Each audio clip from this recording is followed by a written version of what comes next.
क्या हुआ भक्त, क्यों भागते फिर रहे हो और ये सुदर्शन चक्र तुम्हारे पीछे क्यों पड़ा है?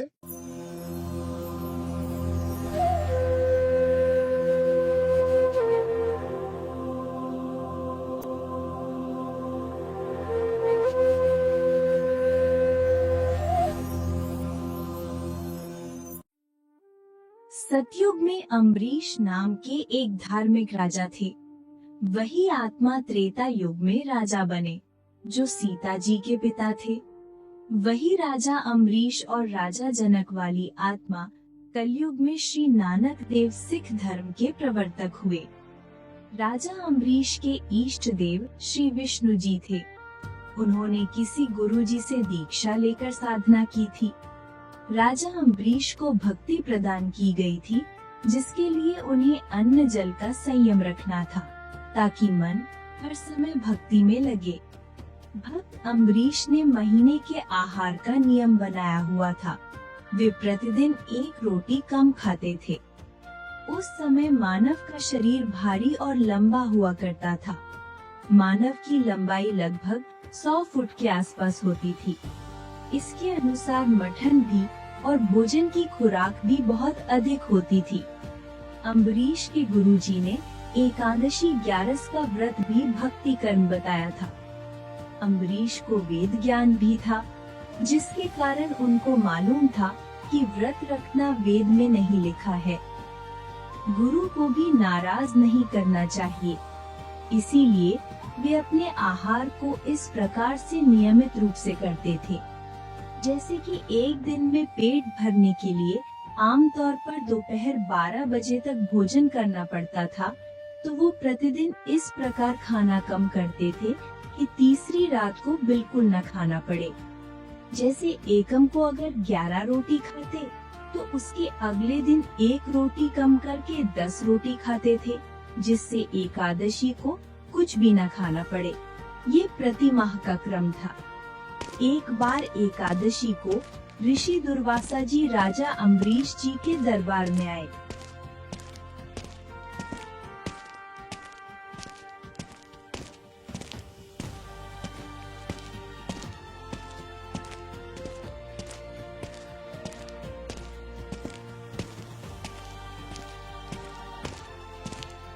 आओ ऋषि जी, भोजन ग्रहण कीजिए।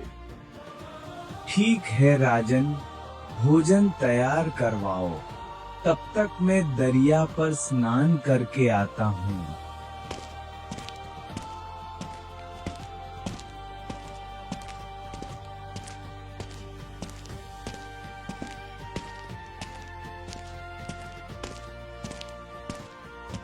ऋषि जी के आने में देरी हो गई। राजन, व्रत समापन करना जरूरी है। दुर्वासा जी का इंतजार करेंगे तो समय निकल जाएगा। ऋषि दुर्वासा के आने पर ही जल आचमन होना चाहिए।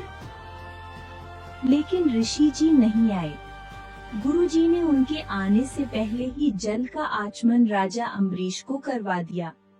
जब ऋषि दुर्वासा लौटे, तो उन्होंने राजा से पूछा, आओ राजन, भोजन करते हैं। आज मेरा एकादशी का व्रत था। एकादशी का दिन 12 बजे समाप्त हो गया।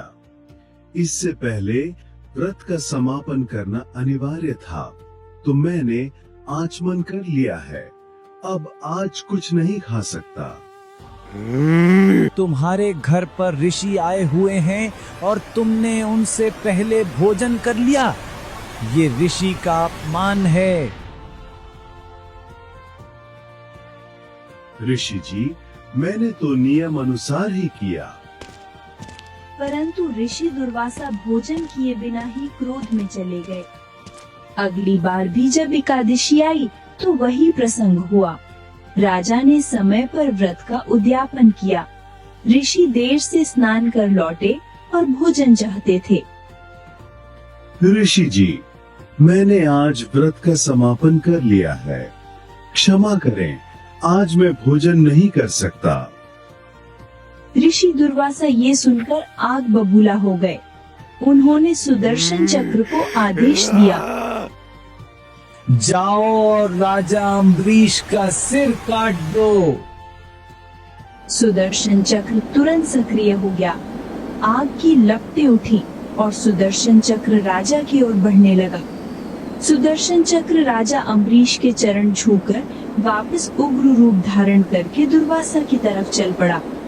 दुर्वासा भयभीत हो उठा और तीनों लोकों में भागने लगा, लेकिन सुदर्शन चक्र ने पीछा नहीं छोड़ा। आगे आगे दुर्वासा, पीछे पीछे सुदर्शन चक्र।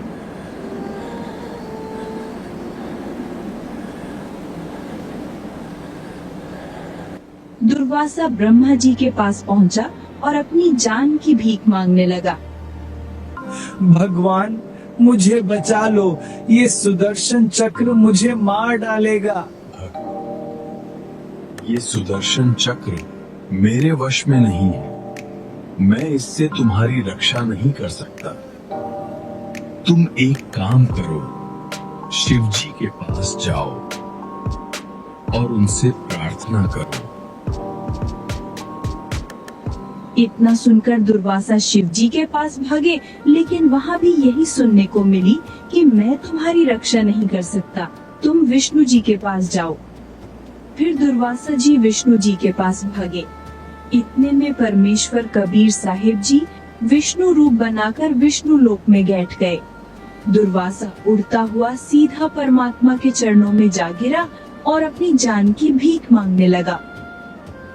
दुर्वासा के अंदर जाते ही सुदर्शन चक्र दरवाजे पर ही रुक गया और प्रतीक्षा करने लगा कि कब ये बाहर आए और मैं इसका गला काटूं।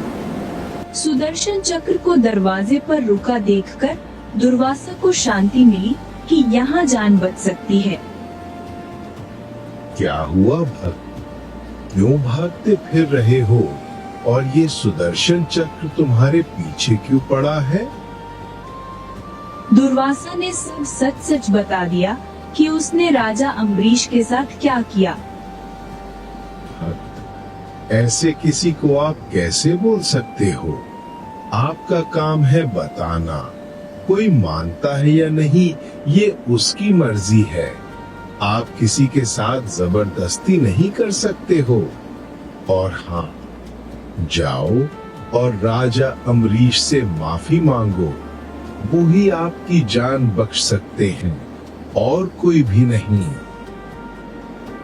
हे भगवान, अगर आपकी यहाँ मेरी जान नहीं बच सकती तो कहीं भी नहीं बच पाएगी। ये चक्र मुझे बाहर निकलते ही मार डालेगा। मेरी रक्षा करो भगवान। जाओ और राजा अम्बरीश से माफी मांगो।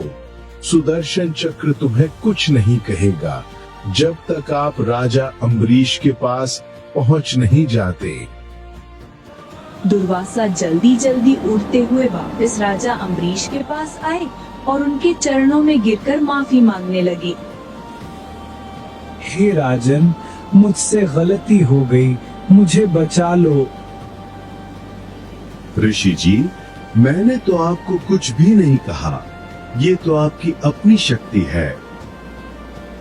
नहीं राजन, मुझसे भूल हो गई, मुझे माफ करो। इतना सुनकर राजा अम्बरीश जी ने सुदर्शन चक्र को अपने हाथ में पकड़ा और दुर्वासा को देते हुए बोले, ये लो ऋषि जी, अपना खिलौना, और आगे से किसी को दुखी न करना ऐसे। इस घटना के बाद राजा अम्बरीश का नाम और भी प्रसिद्ध हो गया। उनकी भक्ति और संयम की चर्चा दूर दूर तक फैल गई। लोग कहते थे, जिसके साथ भगवान स्वयं खड़े हों, उस भक्त का कोई कुछ नहीं बिगाड़। ये वीडियो संत रामपाल जी महाराज के सत्संगों में बताई गई कहानियों से ली गई है और अधिक जानकारी के लिए आप हमसे स्क्रीन पर दिए गए नंबर के माध्यम से संपर्क कर सकते हैं और ज्ञान गंगा और जीने की राह में से कोई एक पुस्तक बिल्कुल फ्री में मंगवा भी सकते हैं।